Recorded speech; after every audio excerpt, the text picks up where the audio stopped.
بسم الله الرحمن الرحيم. الحمد لله رب العالمين والعاقبة للمتقين والصلاة والسلام على أشرف الأنبياء والمرسلين نبينا محمد وعلى آله وصحبه أجمعين، أما بعد. السلام علیکم ورحمۃ اللہ وبرکاتہ.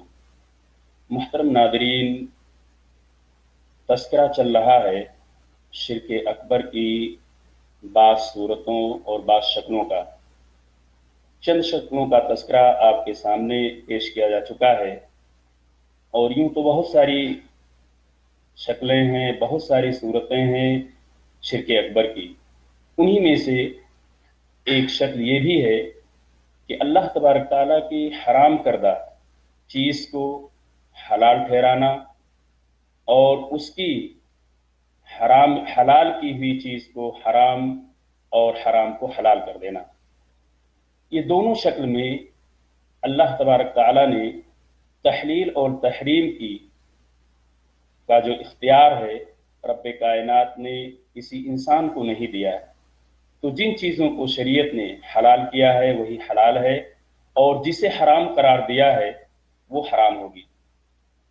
دور حاضر میں اگر دیکھا جائے تو یہ شکل بہت عام ہو چکی ہے کہ اللہ تبارک تعالیٰ نے جن چیزوں کو حلال کیا ہے اسے حرمت کا حکم لاگو کر دیا جاتا ہے، اور جن چیزوں کو حرام کیا ہے اسے حلت قرار دیا جاتا ہے. اور یہی نہیں، اگر دیکھا جائے تو اس کے علاوہ دوسری چیز یہ بھی شرک اکبر کے دائرے میں آتی ہے کہ اللہ اور اس کے رسول کا جو فرمان ہے، ہم اور آپ اور دنیا کے تمام انسانوں کو چاہیے کہ اپنے معاملات کو اسلامی حکومت نے یا شریعت نے جو قانون کا نفاذ کیا ہے اسی میں دائرے میں رہ کر اس کے فیصلے کو طلب کیا جائے.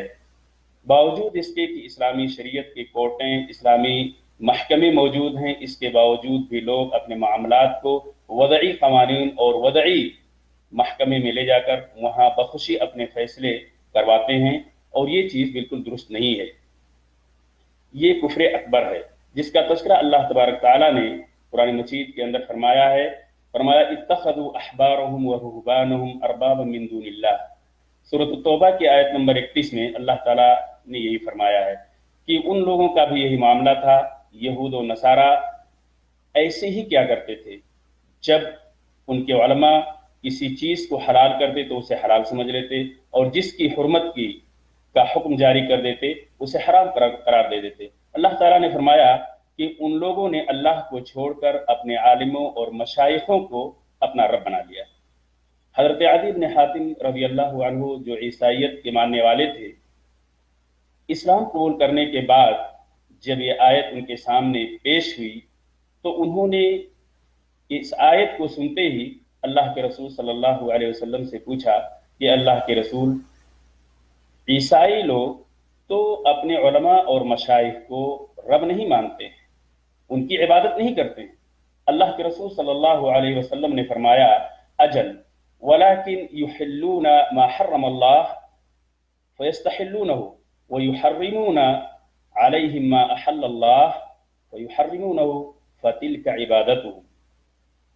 اللہ کے رسول صلی اللہ علیہ وسلم نے حضرت عدی رضی اللہ تعالیٰ عنہ سے یہ واضح کیا، کیا یہ بات نہیں ہے کہ وہ لوگ جس چیز کو اللہ تعالیٰ نے حرام قرار دیا ہے اسے حلال کر دیتے ہیں، تو ان کے ماننے والے ان علماء کو اپنا سب کچھ سمجھ کر ان کے اندر حلت اور حرمت کا اختیار سمجھ کر ان کی باتوں کو مان لیتے ہیں، اور جس چیز کو اللہ تعالیٰ نے حلال کیا ہے اسے حرام قرار دیتے ہیں اور اسے بخوشی وہ قبول کر لیتے ہیں. تو یہی تو عبادت ہے. اور اسی اصول کی بنیاد پر انہوں نے اپنے اماموں، مفتیوں، مولویوں، پیروں اور مرشدوں، صوفیوں کو رب کائنات کا درجہ دے رکھا ہے. ناظرین کرام، یہ تمام چیزیں ایسی ہیں جو شرک کے دائرے میں لے جاتی ہیں کہ اللہ تبارک تعالیٰ کی شریعت کو ناکافی سمجھ کر کسی اور کے اندر اس اختیار کو ہم سمجھیں اور اس کے فتوے کو جو قرآن اور حدیث کے مخالف ہو اسے مان لیں.